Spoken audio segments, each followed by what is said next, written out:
How well can you truly know someone? You believe you know them, heart and soul.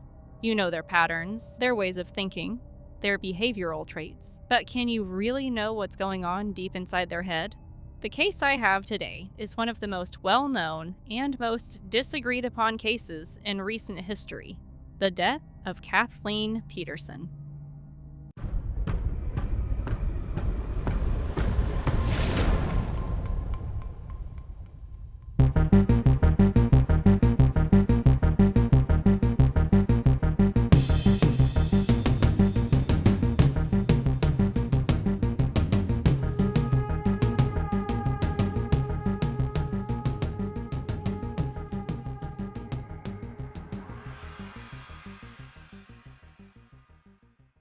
Welcome to another intriguing episode of All Things Mysterious, the podcast where all the realms of true crime, supernatural, and the unexplained converge. I'm your host, Jordan. I'm Matt. We're ready to plunge into today's fascinating mysteries. Let's dive right in.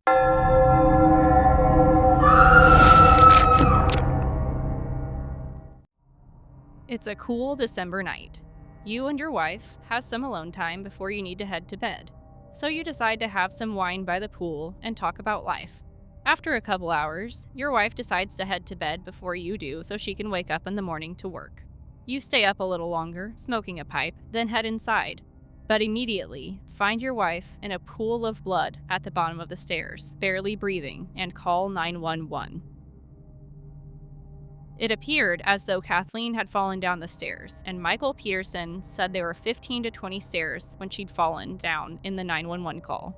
There was a pool of blood at her head, blood spatter up the walls of the hallway and stairwell, and Kathleen was pronounced dead at the scene with 7 lacerations to her head.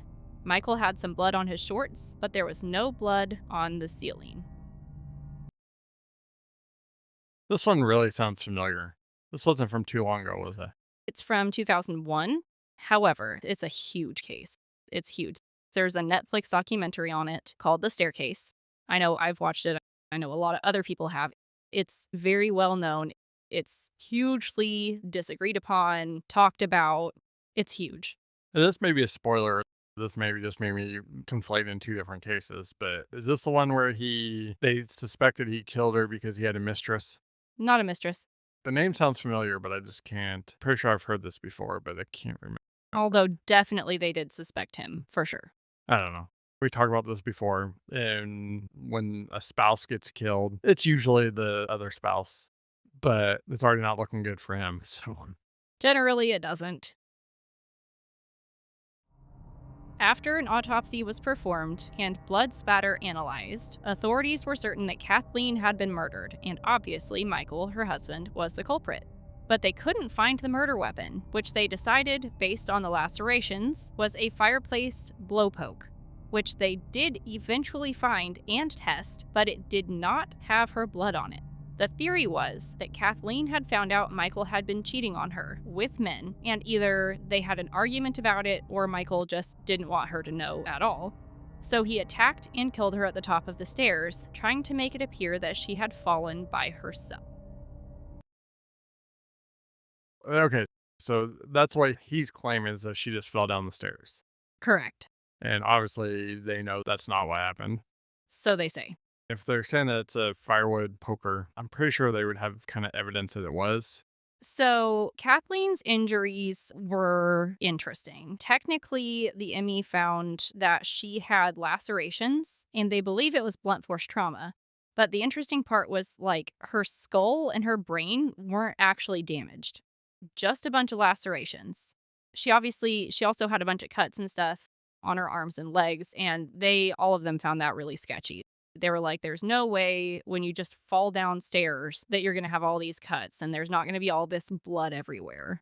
Which, fair, I can understand that. But at the same time, Kathleen had a bunch of wine in her system. She also had taken her sleeping pills for the night. That's going to make you a lot more clumsy than usual. Yeah, I still think he did it. You are not the only one, by far. Let's see what else you got, because this story is not pissing me off yet, and I know you very well. I'm sure there's going to be a part somewhere in here where you're pissing me off. This wasn't the first death by staircase that Michael had been around. He had a friend, Elizabeth Ratliff, that died in her home in Germany while they both lived there by falling down the stairs and bleeding out after an unknown diagnosis of von Willebrand's disease. After Kathleen's suspicious death and realizing Michael had ties to Elizabeth, they decided to do a second autopsy on Elizabeth, and they believe she too died of blunt force trauma. Yeah, now this is bringing back memories. I had a feeling you'd recognize it. It's a really big case. Yeah, because and then he never actually got convicted for either one of them. Yes and no. Elizabeth's case is still open. Yeah, but He wasn't even in the home at the time, I don't supposedly. believe. Supposedly. Either this guy is very unlucky or two people he knows dies the same exact way, or the simplest answer, and probably the correct one, is that he did it. Maybe. I've got a very interesting theory, at least about Kathleen, that we'll eventually get to. We'll see. Your theories haven't been past the negative scale lately, so we'll see how it goes. Oh, did I tell you I came up with a new grading scale for you? Awesome, awesome, and super awesome. Can't wait to use it later. Joke's on you, I don't actually have any theories. On October 10th, 2003, Michael was found guilty of first-degree murder, but this is far from the end of this wild ride. The blood spatter analyst, Dwayne Deaver, that really helped cement Michael Peterson's fate, was found to be a fraud. 34 of his cases, he falsified evidence, leading the FBI to go back and check his other work. This ultimately caused Michael Peterson to be freed and a new trial to be arranged. All right. So I wasn't paying attention. Falsifying evidence? Was- Okay, so his name was Dwayne Deaver, and he was the blood spatter analyst that looked at all the blood spatter on the crime scene. So he's the one who more or less put Michael behind bars, right? He's the one that gave his testimony and basically said, looking at this blood spatter, we can say for sure this is what happened. He obviously hit her over the head with something hard, probably a fireplace blowpoke, even though we found the fireplace blowpoke. I can't say that word. I give up. Anyway, Why don't you say fireplace poker? I don't know. It's been a long day. Anyway, they found it, they tested it, nothing came of it. So they never actually found a murder weapon. They never found one. But anyway, he tested a bunch of things and he decided, based on blunt force trauma, that the blood spatter along the walls and along the stairs and everything else, it was all blunt force trauma. But another case that he had testified on a couple years later in 2003, their defense attorney found that he was falsifying evidence. Going back on that, the FBI had to go back and check Dwayne's other work, realizing then that Michael Peterson's case was on that. And his was one of the many cases that basically Dwayne had completely falsified evidence on. He had not actually done any work in blood spatter analysis at all. He basically completely falsified it, which ultimately let Michael Peterson go for them to arrange a new trial. Couple things. The fact that the poker doesn't have any blood on it doesn't necessarily mean anything. You soak that thing in bleach for a little bit, there's going to be no evidence of any blood on it anyways. No, but they didn't find any other weapon either. Yeah, but I'm just saying that poker could have been the murder weapon. He could have just cleaned it really well. Maybe, but they found her immediately. Or so they think. How long would it take to clean a poker? Probably a minute. Not with getting all the blood off of it. All you gotta do is put it in the bathtub and put a bunch of bleach in there, let it sit for a minute, take it out. They obviously didn't find it with the fireplace, so you probably hid it somewhere. No, I think they found it eventually in the garage, and it was like dusty and covered in everything else. So when they found it, it was very uneventful. Yeah, but if you're trying to hide it, that's not that hard to do. No, it's not. And honestly, whenever I was going through all of this, everyone was like, oh, it's got to be the fireplace poker. It's got to be. And then they found it and it was like, this actually doesn't match at all because it didn't match the right shape because it was, and it's just weird because, like I said, they all thought it was blunt force trauma, but there was no actual injuries to her skull or her brain, just her scalp, just like lacerations. And she basically bled out. So it's just really bizarre because if she would have had blunt force trauma for sure, there would have been like breakage to the skull. I don't know. The fact that they didn't find any blood on it just doesn't necessarily tell me that it wasn't the weapon. Because obviously he had time to, if he murdered her, and then I'm assuming that he's the one who called the police. Yep. So unless he found her like right away, which it doesn't seem like he did, you use that time as he was cleaning up after himself. But then why would he have allowed them to find blood on his shorts? So a person who just committed murder, they're going to be like, hey, if I just found my wife who looks like she fell down the stairs, of course I'm going to rush over to her and see if there's anything I can do right now while I'm calling the cops. Yeah, but it was like spattery. And maybe he made a mistake. I don't know. But it just, I don't know. This guy just seems guilty. I don't know for what reason. I'm sure there's more to the story that you're going to tell me. But I even remember seeing this trial and he seemed guilty. See, I personally think otherwise. I actually think he's innocent. Like I said, this was back, man, when I was a kid. He never really seemed like he was sad by her death almost. To be fair, he also had somebody on his team that falsified evidence. So I would be angry too. Yeah. And if you were innocent and everyone says that you're not, you would be angry. Yeah, but it wasn't really anger that I saw from it. It was more like annoyance that he was having to deal with this type thing.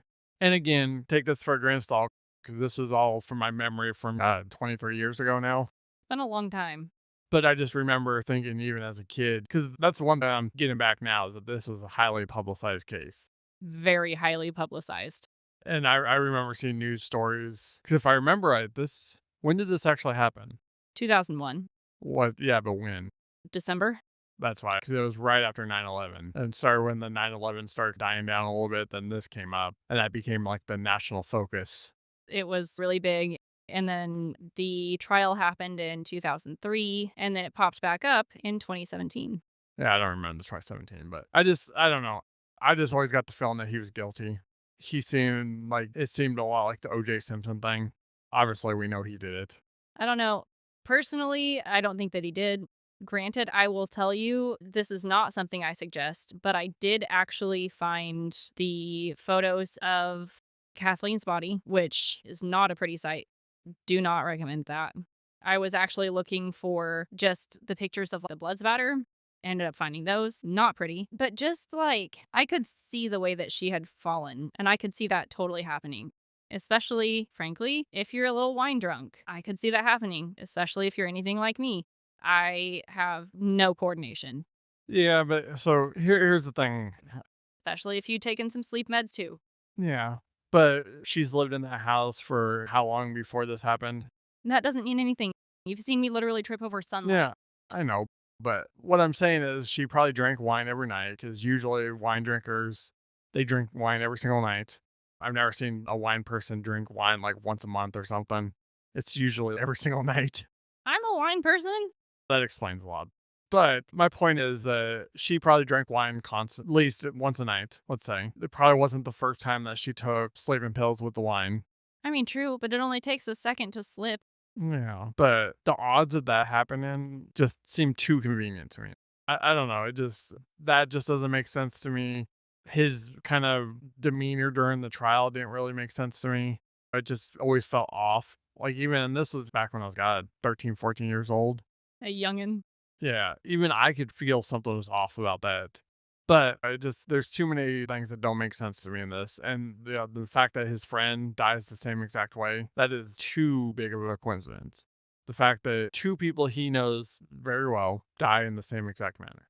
And if I remember right, didn't the girl that died, weren't they at one point dating or suspected to be dating? As far as I know, just friends. He was married at the time to another woman. Yeah, that's what it was. And obviously it was probably just a rumor. But one of the things was that they were saying that they were having an affair. I've heard that was never confirmed, anything like No. that. And then he ended up adopting his ex-wife's kids. And it's a whole thing I'm not going to get Right. into because, dear God, that's a complicated one that I wasn't even going to try. Because, Lord, I will say his family still believes that he's innocent. And as family, that's normal. But I don't know.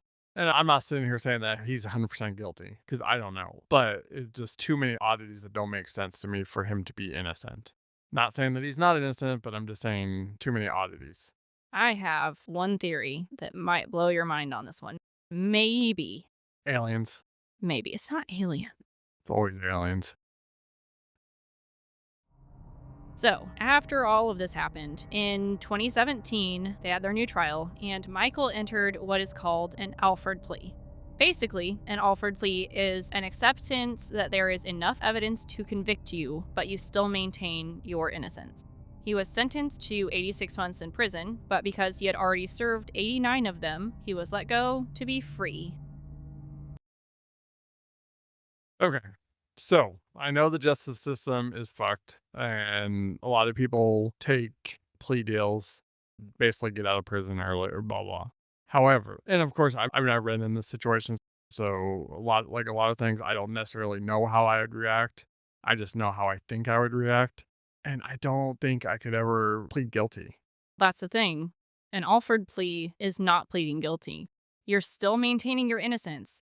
You're saying you are innocent, but there is enough evidence to convict you of being guilty. Yeah. And that's one of those things where it's like saying you can still say that you're innocent, but you're going to accept the fate, basically. Basically, yes. I would like to cover another case of an Alford plea at some point, but it's another complicated one. It's basically just admitting that you're guilty. It's basically saying the circumstances make it look like I've completely been screwed over. And I know that no matter what I do, the circumstances make it look terrible for me, but I still maintain that I'm innocent. Yeah. But still, it's admitting that you're guilty. And again, that's the one thing that I'm going to say is that this is all my personal opinion based on this whole thing in the criminal justice system. Because I know one thing is that you never admit guilt unless you're guilty. Me personally, if I was in that situation, I wouldn't even want to be remotely thought of being guilty. I would fight it basically till my death. Ultimately, you ask anybody, any normal person who sees that, they're going to say the same thing. Is obviously he's guilty because he took a guilty plea. See, I see the exact opposite. I see that there's enough evidence to make it look bad because I can easily see. I'm thinking of another case off the top of my head that there is an Alford plea, which I know for a fact because evidence was found later on letting these specific people be free that they had accepted an Alford plea on because other people within the justice system had specifically collected evidence to make them look bad. And they did. And this was back in the 80s, I believe, because I really wanted to cover this case, but I haven't gotten to it yet. Yeah, I think I know what you're talking about. And if that's the one that I'm thinking of, we can both agree that those were definitely different circumstances. They are, but it's still an Alford plea. It Yeah, still is. You are saying that they have the circumstances to convict you, but you are maintaining an innocent plea. yeah. But we can both agree that those are two entirely different circumstances, and to classify them as the same, Oh, there are definitely different yeah, circumstances. yeah. This one circumstance, which that's all I'm talking. I'm not talking about the in general. I think the whole idea of the plea is just stupid. It's just basically a way for them to keep up their conviction rate and try to make these people seem like they're getting a good deal when they're really not. I need to look up the origins of the Alford plea. I guarantee I know where it started, or at least the reason it was set up. But ultimately, in the law's eyes, it is no different than a guilty plea. It's exactly the same, which is why to me it really doesn't deserve a distinction because it is the exact same. It is no different than if you plead guilty. The only difference is you're not technically admitting guilt, Nope, no guilty plea. but the law treats it as such. Ultimately, it is a guilty plea. And it's just putting lipstick on a pig trying to make it seem better than what it actually is. I think it's a little different, but In the law's eyes, it's the same because whether it's all, what yeah, Alfred time did, served and whatnot. yeah, it's you still get the same amount of time you would if it was a guilty plea. See, I don't think so because originally he got a life sentence without parole. Yeah, but it's a plea deal. Ultimately, what is the prosecutor wants to keep up their record. The FBI should watch their people a little closer. This was a state case, not a federal case. I know FBI got involved because of the tampering or the fraud. That was the FBI. What? The FBI agent, dude. Oh, I thought he was just a consultant. Yeah, Oh, he's the one who screwed that up. oh yeah. So I don't think the FBI was actually involved because it went to federal case. No, it wasn't a federal case, but yeah, he was the expert witness or whatever, and he's the one who super screwed that up. They just got involved because of the state can't. Because my guess is the prosecutor hired them. Yeah. They can't. Mr. Dwayne over there really didn't have any actual experience in blood spatter analysis, and he pretended he did. I mean, you would think they would investigate it a little further than that. He falsified it. He made it look like he did. I mean, you can falsify it to a certain extent, but if you really look into it, you're not going to take the FBI long to figure out that. Think about how long and how much 34 cases they had to redo. Yeah. 34. And that's probably just the ones that they felt were good enough to redo. Yeah, absolutely. Because I guarantee you, the way that these things work is if there's another case where his testimony may have played a part, but there's other evidence that would have convicted, they weren't going to overturn those ones. Nope. Ultimately, a guilty plea is a guilty plea. We can call it a special name, whatever we want, but it's still a guilty plea. I'm going to call it what I want to call it. I know. I'm going to be difficult. I know. I live to be difficult. So do I, which is why I'm saying he's guilty, because he took a guilty plea.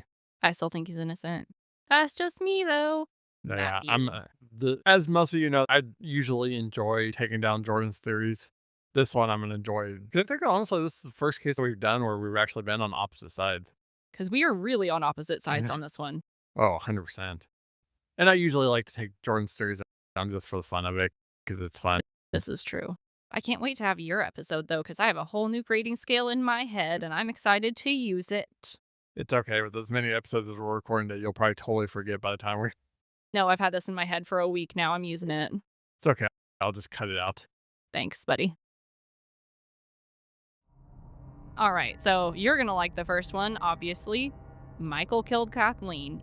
He was upset that she had either found out about his secret gay life or they had an argument about it, and he attacked her in the staircase, hoping to make it look like an accident. Okay. So I want to make one thing clear before this. The fact that I think he's guilty has nothing to do with the fact that he's possibly gay. Actually, he identifies as bi, Okay. for the record. Okay. I want to make that perfectly clear. My thought that he's guilty is based on, like I said, how he acted during the trial. Yeah, just evidence. Yeah. And it's just my personal feelings. Like I said, the fact that he's got two people died the same exact way that he knows is too much of a coincidence to get over for me. But anyways, 100%, we've talked about this before. Sometimes the simplest answer is the correct answer. And there's also the chance that they could have messed up and it was actually an accidental death. I don't think so, because to me, that would be something that today they would be able to figure out that it wasn't an accidental death. And that would have been, hey, it was actually an accidental death. It wasn't murder. Because very rarely do they get that wrong. Usually it's the other way around where they'll call it an accident when it was actually murder. Very rarely do you see it the other way around, though. You have a point. You do have a point. First off, I think we can obviously say that she was murdered, because I think we can agree on, based on the evidence so far, that especially 23 years later, if it was an accident, some medical examiner or someone would say that because obviously medical examiners can make mistakes, not disputing that. But such a high profile case, somebody would have looked at it and been like, hey, this was actually an accident. So we'll under the assumption that it was murder. Obviously, we talked about it before. The most likely suspect is the husband or the wife. I do agree, if she was murdered, it obviously was Michael, period. Like, hands down. If she was murdered, it was Michael, period. Personally, I don't think she was murdered. I think it was a tragic accident, but that's just me. That's my personal opinion. I know that you don't like it, but that's my personal Oh, opinion. no. I respect that. Don't get me wrong. Like, my personal opinion, it is murder, just because there's too many oddities that don't make sense if it was an accident. Because two people died the same exact way that you know personally. Yeah, but also we have to keep in mind that Elizabeth Ratliff also had von Willebrand's disease. So any fall that she took was going to be 100 times worse. She had no idea because it wasn't diagnosed until the autopsy. Yeah. But realistically, how many people fall down the stairs a year? Probably a lot. But ultimately, it's not It's a a super. miracle. I would say that's probably one of the more rare deaths that there is, falling downstairs and dying. And the fact that he's had two people that he knows die the same exact way. I would agree. I don't think that it's anything common. I think that it's a really weird coincidence, but it was 1985 when Elizabeth fell down the stairs and 2001 when Kathleen did. So there's quite a bit of time frame in between there. Yeah. And obviously, one of them happened in Germany and the other happened here. I know houses are built a lot differently over there as well. But you know how many people I know that have fell down the stairs and died? I don't know any either personally, but I know I personally have fallen downstairs and injured myself. It's really easy. Falling down and injuring yourself is different than falling down and killing yourself, though. You have a point. You have a point. But Especially, neither of us have a blood disorder. no, but his wife didn't either, though. No, but she was also drunk and on sleep aid. Yeah, but that's not gonna make the injuries any worse. In fact, that would actually make the injuries less severe. Maybe. I No, have a good theory coming up. like how like in DUI cases when they get in an accident, how they're usually the least hurt and a lot of times not even hurt at all. No.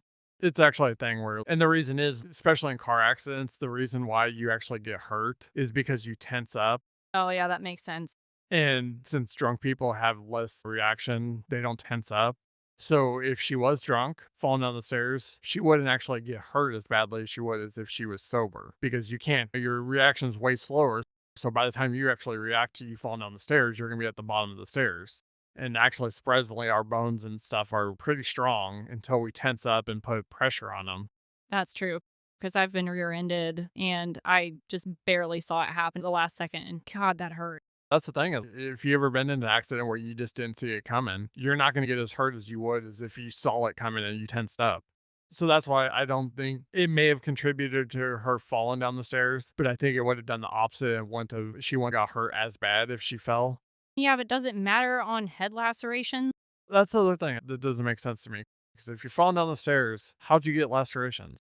Bottom of the edges of the stairs. I Uh, have a theory that covers that. All right. Because do they have razor blades on the end of the stairs? Yeah, don't you know that houses are built with those? They're equipped.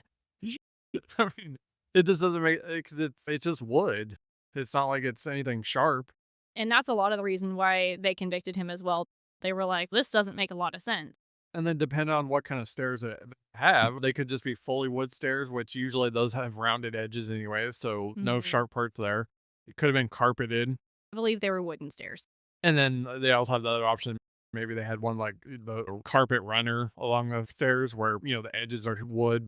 Right. And I can't remember for sure now that I'm thinking about it. I think they also had like wood paneling on the sides. Yeah. Um, and I can't remember what it's called. Not like railing, not a handrail, but like the wood paneling with the raised edge kind of. Yeah. Could have hit her head on that too. Wainscoting? Is that it? I don't know the fancy names. My house was built in 1943, man.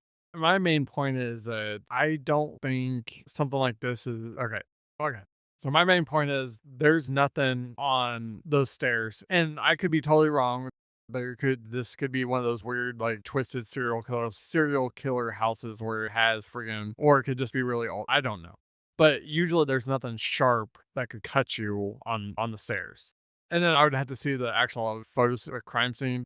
But if you're gonna cut yourself on the stairs, technically you should be able to see exactly where she cuts herself because everything before that will be no blood and then all of a sudden there'll start being blood, which my guess is they didn't get any of that. Yeah, it's got an interesting batter pattern. And that's the other thing. Oh, Technically, there shouldn't be any blood spatter either. Okay, typically when you have blood spatter, it's because someone hits you and then fling the object back, and the blood sticks to the object and then splatters back. right. Which there was none on the ceiling and there were some on the walls, but nothing high. So automatically doesn't make sense to me because the only way that I could see that happening is if the blood was on the stairs and then he threw her down the stairs again and her head hit the blood that was already there. Like it's a really weird pattern. What I'm saying, it doesn't make a lot of sense. And something else I was thinking about is it's a stairwell. He's a really tall guy. Like, how are you going to lift something and beat her over the head with it? There's not a whole lot of room there.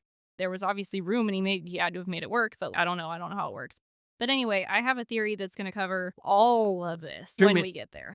to me though, like if there's blood spatter on the wall but low, it almost seems like he would have hit her while she's on the ground, but from the side, like almost like a golf club. Yeah. Feel free to look up the pictures if you have a second, because it's just really interesting. This is the reason I wanted to do this case, because there's just so much evidence that doesn't make a lot of sense. And the entire reason I wanted to do this case is the theory that I'm going to present to you, because I wanted to cover this theory so bad. I wanted to cover it. I wanted to cover it so bad. That's what I'm saying, that it does have too many inconsistencies and too much weird stuff that even at best, I don't think it excludes him from being guilty in some way. Yeah, it's really weird. Like, I'm not gonna say it's not weird, because it's 100% weird. So, my second theory was that Kathleen just actually fell down the stairs. She had consumed a decent amount of wine that night, and she had taken her sleeping pills. So, it's not crazy to think that she could have tripped and fallen by herself. Theory number 3, the owl theory. Michael's lawyer figured this one out. And to me, it's actually the most plausible, and it's already giving me a look. The theory is, before going inside for the night, Kathleen took out the trash or otherwise went outside and was attacked by an owl. It seems crazy at first, but there are actually numerous accounts of people in the area being attacked by barred owls. And the shape and size of lacerations not only match the spacing between their talons, but the depth. If she was attacked, she would have ran back inside and easily could have passed out, going back upstairs, falling down them backwards, resulting in her death. It would also explain the blood spatter along just the bottom of the stairwell. There was even a micro feather found on her during the autopsy. I finally found it. Part of the story that pisses me off. It's my favorite theory. I wanted to cover it so bad. This one is the only one that actually makes some sort of sense to me, because it makes sense because the lacerations aren't like into her skull, right? They're just lacerations. So she would have bled a whole lot, like all over the place, because head wounds bleed like crazy, but they didn't actually break her skull. Before I get into this theory, it seemed like a cartoon. Keep this in mind though. During the filming of The Staircase, the actress who was actually playing Kathleen was attacked by an owl. Okay. I will be nice and I will go ahead and say that yes, the lacerations were from being attacked by an owl. However, that still does not exclude him from killing her. And here's why. Because if you remember on the first theory, I said the same thing, that falling down the stairs drunk wouldn't necessarily end up in her dying. And in all possibility, it would have resulted in her falling down the stairs and not dying. Solid chance, but think about if she already had a bunch of blood loss. She's already got all these lacerations. She's not doing good. Yeah. And then she falls like backwards down the stairs because she was face up. So the back of her head would have hit. I'm doing all sorts of weird hand gestures. I wish you guys could see. But like she hit the back of her head when she was going down. Yeah. But here, so in order for those lacerations to have that much of an effect on her, they would have had to, one, cut her jugular or cut an artery for her to lose enough blood. Or she would have been bleeding for a while for her to lose enough blood to cause her to pass out. And I know exactly what you're going to say, that she was drunk and she had sleeping pills. So that might have expedited the situation. No, that's Oh, actually not what I was going to say. I was going to say, so she was outside. She gets attacked by an owl. She did actually have bits of her own hair in her hands. So she's outside. She gets attacked by an owl. And she's, what the hell is happening? Goes inside, tries to go up the stairs. She's confused, disoriented, both because either she's drunk or because she got attacked by an owl. I'm just saying, if I got attacked by an owl, I would be rather disoriented at that point. I don't know. I thankfully have not ever been attacked by an owl, but I have been attacked by a bird before, and that's scary enough. And then maybe there's blood on her face. Maybe for whatever other reason, she's just, I don't know what's happening. Maybe she slips on a little tiny drop of her own blood going up the stairs. We don't know for sure. And that's an easy enough way to go right back down the stairs. Now, she didn't have any breaks in her skull or anything. However, that would be easy enough to slam your head back down if you were falling back down the stairs. oh, see, and this is what, have you ever tried rushing upstairs? Yeah, it doesn't go very well. How do you actually do it? You were leaning slightly forward. Yep. So if she would have passed out, she would have fell face first and then slid down the stairs. You would think so? Jordan hates this. No, it does make sense. You're right. It does. So for argument's sake, let's say the owl thing actually happened. And we'll say that explains the lacerations. But to be fair, I think we have to separate this into two separate events. No, you do actually have to Yeah. separate it into two events. So the owl attack, I will 100% give you. That does make sense. But it doesn't make sense for the actual death. Because, and obviously without the actual crime scene photos, I can't say for sure if she made it upstairs and then she fell down, or if she didn't even make it upstairs at all. I don't recall there being any blood near the top of the stairs. See, and so she was on her back with her head and her feet up the stairs, right? Yes, facing the top of the staircase. So to me, what one thing that could make sense is she got attacked by the owl. She runs upstairs because her husband's upstairs. He uses an opportunity. Hey, she got attacked by an owl. Or she finds hundreds of other reasons why he could have snapped. Maybe it's because she got blood on his floor. Could have been something simple as that. Unfortunately, people have killed for a lot less. And then he just pushes her down the stairs. And then when she lands on the stairs, or let's say he startles her or she startles him and he accidentally pushes her down the stairs. And then he panics and thinks that she's going to have him arrested. And he decides his best case is just to finish the job and kill her. So he takes the poker, uses it as a golf club, and low blows would help to explain the blood spatter being so low. I don't know. It's just weird. I 100% believe the owl theory Yeah, I'm not going to dispute the owl theory, because the owl theory makes perfect sense to me. but I will 100% say that the owl theory does not explain the death at all. I think it could contribute to the death in a way, but I think, like I said, I think technically you got to consider those two separate events. I don't know. I haven't thought about that much. I will give you that. I hadn't thought that far because maybe she just lost her balance. She was bleeding. Maybe she slipped and you would think that you would fall forward. Especially if you're Russian. Because when I'm Russian trying to get away, I tend to lean forward because you want to go up with the stairs. So you're going to lean forward going up. Yeah, I'm thinking about it right now, like acting it out in my head. At the same time, I could also see leaning forward, overcorrecting, and trying to lean yourself back Yeah. because I've done that myself before. Yeah. But okay. So then the other thing is usually like when someone falls down the stairs, you roll a few times. So the fact that she ended up with her head down, legs up towards the stairs would make just as much sense if she was coming down the stairs and she got pushed and she rolled. And maybe she was coming back down the stairs. She had gone upstairs so that she could like clean off her head, realized it was worse than she thought, was coming back down the stairs to get Michael, and fell. But see, that's why that doesn't make sense to me because I'm sure they did look through the entire house, at least try to see if they could see any blood spots. There was a smear of blood on the door jamb that belonged to her on like the front door jamb, I believe. But again, if she's bleeding But so bad, not anywhere else. if she's bleeding so bad that she passes out Yeah. while going up the stairs, there's going to be blood all over the place. Right. And that's why this case is so bizarre. Yeah, because it takes a lot of blood for you to be able where you pass out. So I think we got to look at it as two separate events. I could 100% agree that would cause the lacerations, but I don't think that actually saves him or excludes him being involved in any other way, which is the problem with that theory is it doesn't get him out of all it does is explain Yeah. part of it. It does.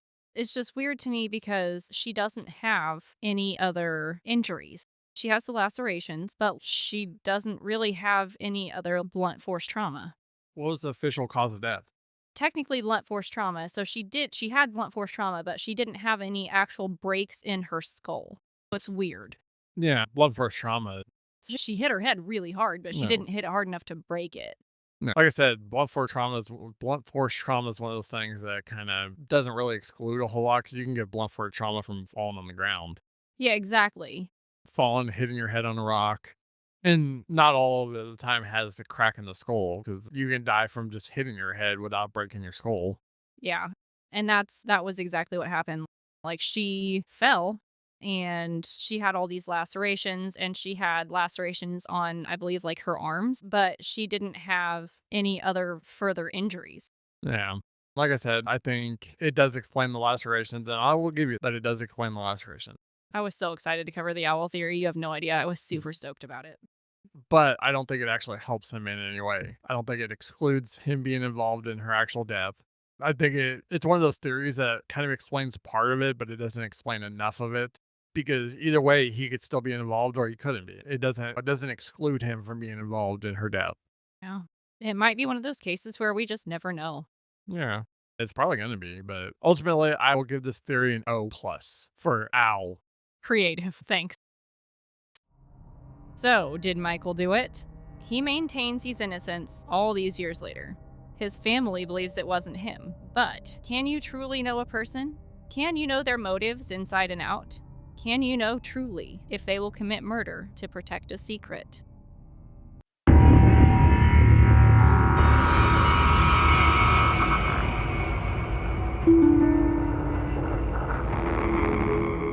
Thank you for joining us on this journey through all things mysterious. Your engagement is what makes this so rewarding.